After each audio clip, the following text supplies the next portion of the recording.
everyone, and welcome back. Today, I'm honored to be with Dr. Gerard to revisit one of his recent insightful webinars on how to write literature review. So thank you for being here, Dr. Gerard. Nice to be here, Lisa. Thank you. Thanks for the invitation. Yeah, sure.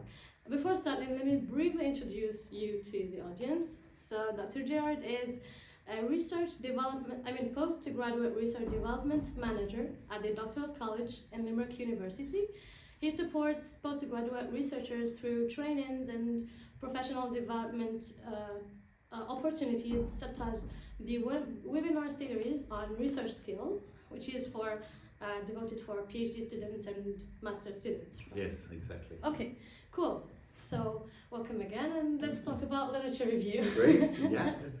Okay, so first, let's start from the very beginning. What is literature review? Okay, so I spoke about this, recently in a webinar. So, like when we speak about a literature review, what we can say about it is that it's a wide-ranging, very wide-ranging summary, effectively, of the research that has been done on a particular area or a particular topic.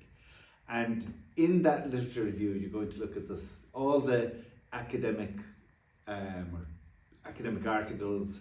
You're going to look at books and other sources that are relevant to a particular area of research. So the literature review also, I think this is important because sometimes people call it a literary review, which it never is, or almost like it's a kind of some people might view it as a kind of a shopping list of all the literature in the area, which it also is, but with that shopping list of all that list of literature in the area, you also have to apply to that analysis, because you have to look at it and to critically evaluate the material, because with that you'll then be able to identify gaps in the literature, which are so important, be the theoretical, empirical gap, whatever it may be, a gap in the literature, a temporal gap, methodological gap, whatever it may be. So it's so important to identify gaps in the literature and inconsistencies in areas for further study. But it's not something that you do as as an obligation to your supervisor or advisor or your PI. It's something that is integral to your PhD. I know there are some disciplines, some areas where a literature review, maybe the emphasis on a literature review is not particularly strong, but to my mind, I see it in so many disciplines as integral to your PhD, because it's going to give you then, it's going to provide you with the research questions. It's going to identify what areas you need to do, you need to look at, and as I say, that gap. It's going to provide you with the gap that you're going to address, because you might have this brilliant idea, it's absolutely ingenious, an innovative idea, but unless you assess the literature and what's there already, it's only by doing that you can be certain that you're not replicating what's already in the what's already in the field. And that's so important in doing a PhD, because we talk always about a PhD as a contribution to knowledge, or a contribution to, with a professional doctor, contribution to professional practice. But it's so important that we, identify the gaps and address those gaps, because that will lead to our new knowledge. Because as doing a PhD, you're a creator of new knowledge, and I guess that's what distinguishes a PhD from other kinds of from other kinds of degrees. And you mentioned something during the session about during your Viva or something, the first question they asked you was about what's your contribution? Oh yes, I know. The first question they asked was, where do you place yourself in the field? That was a very important point. So in order to answer that, you will have to think of... Yes, in order to answer that, you need to know the literature. You need to know the literature really, really well. Because then you can say, well, okay, I'm not at the same level as many of these, very established scholars, but within this field, I place myself here. I place myself on this area of the, theoretical spectrum, or of the, of the literature. I place myself here. But it was a really good question, I thought. You can answer saying that, people before me have done this and that, but yeah, I yeah, but now I'm added doing, this. yes, exactly, Good. exactly, and this is my This contribution. is contextualization, I suppose. Yes, yeah, because you're placing your literature within the context. Sorry, you're placing yourself within the context of literature that is already in existence, Yeah. and that is really important, I think, as well. And that's one of the reasons why we do a literature review, is just to see, where your research is within the context of literature that's been done already, Perfect. And as I say, and it's also to identify those gaps, things that need to be that haven't been explored, that require further investigation, and also as a foundation for your research, because it provides you then with a theoretical framework and it supports the methodology of your research also. So there are many good reasons for doing a literature review. That's why it's very important. Yes, exactly. I mean, to be honest, when I started my literature review, I wasn't really sure about the purpose of it at first. It's a long time ago since I did my PhD, but so I was floundering a bit and not really sure where I was going with it. But then, when I got the assurance, when I began to read more about it and to discuss it more with my supervisor, I saw, yes, it is. This is why it's so important, because, it's first of all, you're demonstrating your knowledge of the field, so it really shows that you have some mastery or some idea of what's in the field already. So it shows that you've looked at the depth and breadth of research that's already in the area. But another reason why it's so important is because it justifies what you're doing. Because it justifies, because you can say, I'm doing this because I've identified a gap in the literature or in the methodology or, in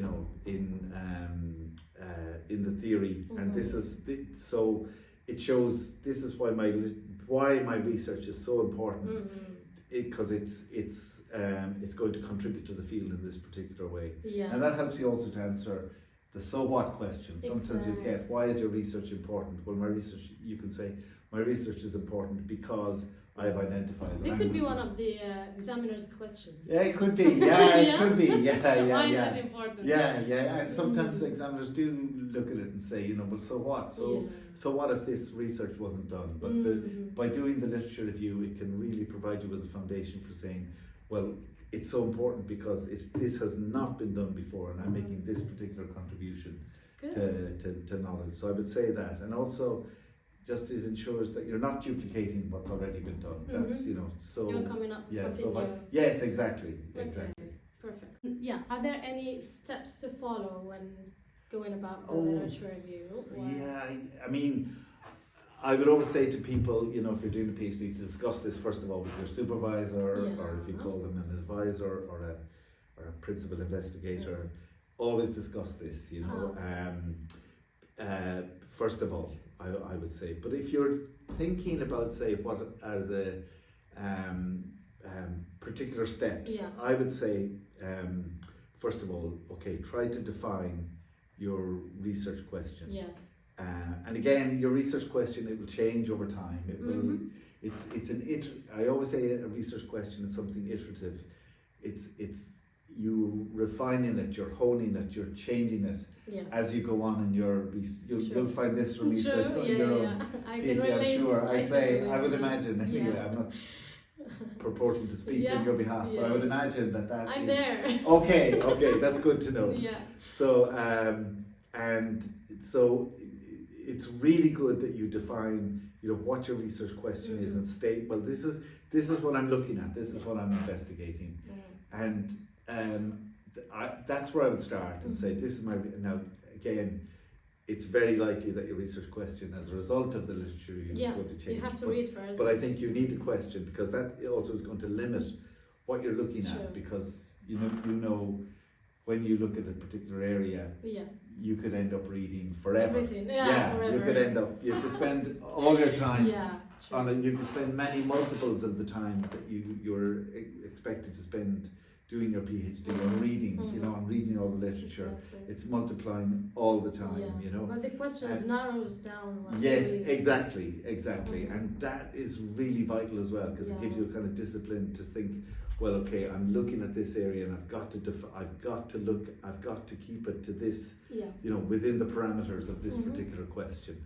So I think first of all, it defines what your research question is going to be, which is, and your research question, I always think that it's your Polaris, it's your North Star, it's what you're writing to, and again, I always come back to that advice that somebody gave another PhD candidate long after mine was finished, but it was really good advice of always write to your question. Always write, just make sure that you are writing to the question, because if you stray from that, you're likely to end up in a morass of literature. That's a good advice. You know, so yeah. So even, I remember the supervisors telling these PhD candidates, you know, just write out your question and pin it on your, you know, pin it on your laptop or on or on the wall or on, you know, wherever you are, wherever you're working, and have the question there, because that will guide you, because that so that's why, you know, literature review, I'd say define your research question. Again, as I say, you know, your research question may change over time.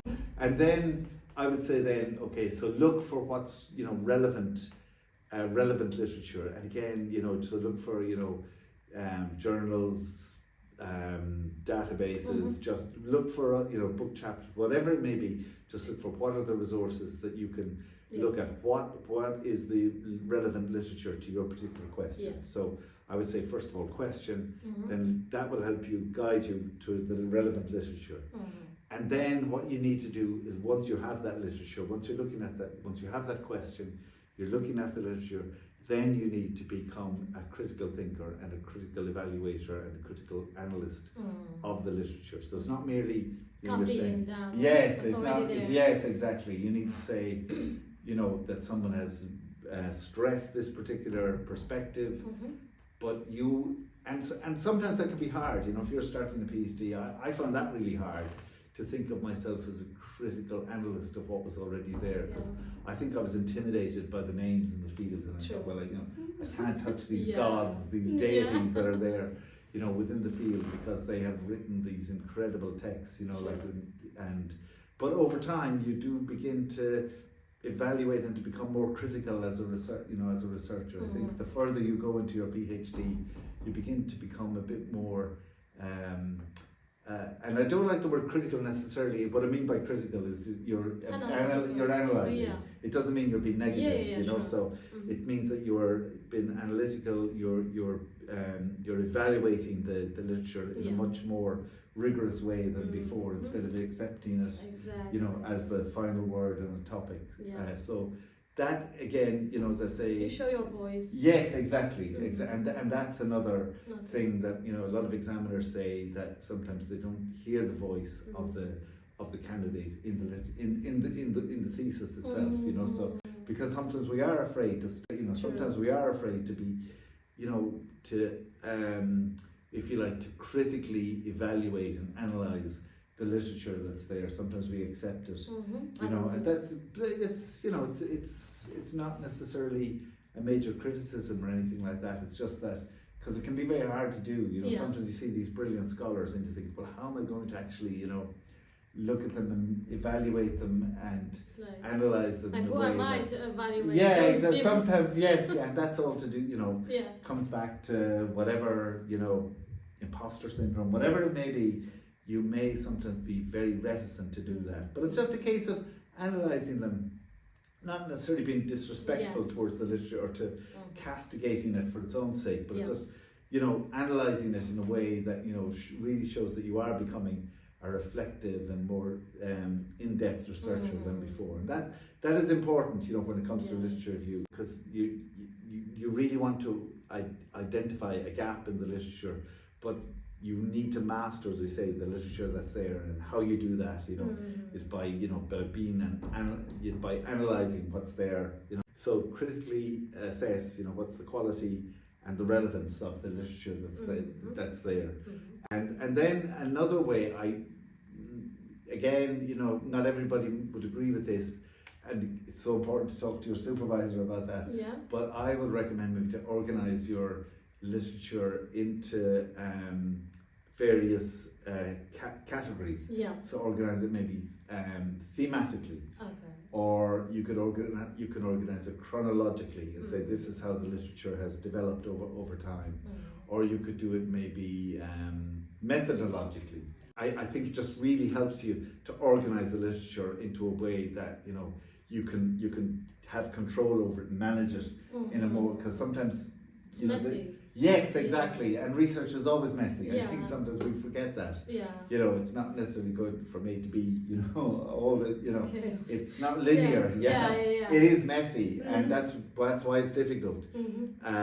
But it's good if there is some kind of structure. I think to so. follow. Yeah. And again, I would say to people though, you know, discuss this with your supervisor or your Okay. PI or your advisor or your supervisory team in advance. Yeah. But I think it does help. Mhm. You know, that would be my advice for a lot of people anyway. Yeah. Just, you know, you might want to categorize it, you know, group it theoretically, you know, and say you group the literature by various theories or models that are discussed within the literature, or you may look at, say, methodologically, you know, what are the methods that have been used in these particular in the literature, or you know, do it thematically, grouping it by themes or by topics that are already there, or else, you know, you do it chronologically, as I say, you know, so that's what. It makes it easier to read, I guess.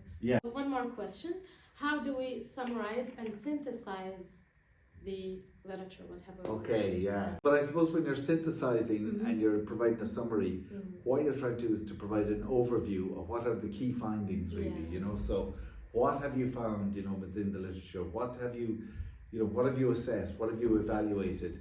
And obviously then you're looking at what gaps are there, you know. So I would say you're identifying gaps that need further research. So you're saying this is the gap, okay, so maybe, as I say, maybe a temporal gap, methodological gap, empirical gap, literature gap, whatever it may be, you know, but you are then going to address, your task now is to address that gap within the literature. So you need to say, these are the areas I have found that need further research. So you highlight those in the. That's what I would say. You know, again, you know, not everybody might agree with that. Yeah, this is the most important question: when to stop? Okay. Yeah. Okay. Because sometimes it gets very difficult to stop. Yeah. Like it's like you can have a never-ending literature review, because you could find yourself, you know, you're reading all the time during your PhD. So it's as if, you know. So you have to decide, okay, when you're doing your literature review, you really have to decide that there will come a point, there will be what you might call just overload or saturation point in the reading and in the analysis, where you're coming across the same literature, the same studies, the same findings, and then you have to say, okay, I need to stop. Now then you need to be aware of that though as well. When it, you need to be clued in, if you like, you know, that you are looking at the same thing. You know, so that's where being a critical researcher, being an analytical researcher, I think is important, you know, because otherwise you could end up reading forever. I think you could end up reading forever. To be able to say, okay, I've come across this perspective before. I've come across these kind of findings before. So now I think I can move. Now I think I'm at this point just where, you know, I don't need to, you know, look at this. But then this is where your research question is so important as well, because otherwise, if you don't have a research question that helps you focus on a particular theme or topic or area, you're going to start reading outside of that, you know. And you know, and again, and the amount of literature there is bountiful. It's just increasing all the time. So that's why you have to decide. You know, your PhD is a, you know, it's going to be time based, if you like. You know, so you really have to decide. Okay, I need to put my focus onto this particular, you know, area or topic or niche subject, and that's where your research question is so important. So I would say use your research question to identify what point you've reached of overload or saturation, you know, in your search, in your literature review, and then just make sure then that you've included, you know, all the literature that's relevant to your research. That's another way of kind of identifying, okay, this is a good marker, this is a good way of helping me to stop what I'm doing, because now I've included all the literature that's relevant. These are you know, these are the main texts that I have, these are the main authors, these are the ones that I'm going to be questioned about, you know, by my advisors and supervisors, and these are the ones that are going to come up in the examination as well. These are the main authors. So you've looked at the relevant literature and you've included that, and it relevant to your research question, you know, I would say, you know, again, people might have a different take on that, different strategy or different tactics when it comes to doing a PhD like that. But I'd always say, your research question is just, you know, is so fundamental, and once you've identified that, that's just going to help you so much. And just make sure you've covered all the perspectives, you know, all the major studies. You haven't omitted anything. You can always go back, you know, you might find even by the time you submit your, what we call your softbound copy, by the time you've submitted your copy for examination and the time you do your viva, you may find that there are new studies in the area. It's always good to look at those as well, you know, to say, well, okay, since I submitted my work, since I submitted my thesis for examination, I've come across these other studies. It's always good to look at those as well afterwards. But I would say when you're doing the literature review, there will be a point just where you can't really do any more. But as I say, I think your research question is what's going to guide you to that point. Because if you don't have a research question, you're going to just read everything, you know. But again, that's why your supervisor is so vital, you know, in your supervisory team, because they will guide you, provide you with great assistance and insights into your research question and to what you're doing, you know. So that's me looking at it, you know, from a kind of generic point of view, or just from, you know, I was thinking, you know, a hypothetical point of view. If I was, you know, if I was your supervisor, you know, I don't know anything about your area, but it's just that, you know, that's how I would approach it, you know, or how I would imagine that a supervisor you know, would need to approach, you know, doing the literature review, because it is so fundamental. I don't know if that's stressed often enough, how vital it is, you know, the literature review. Because it's such a crucial piece of work in a PhD, and I think that will just guide even for master's students. Yes, absolutely. So I just think, you know, it just really is vital, a critical element in any PhD. It is. Thank you. You have addressed all the points. Oh, I don't know. So thank you. It was very fun talking to you. Great to talk to you, Ramisa, and best of luck yourself with your PhD. So much. I wish you the same. All the best. Thank you. See you. Bye bye. Bye bye.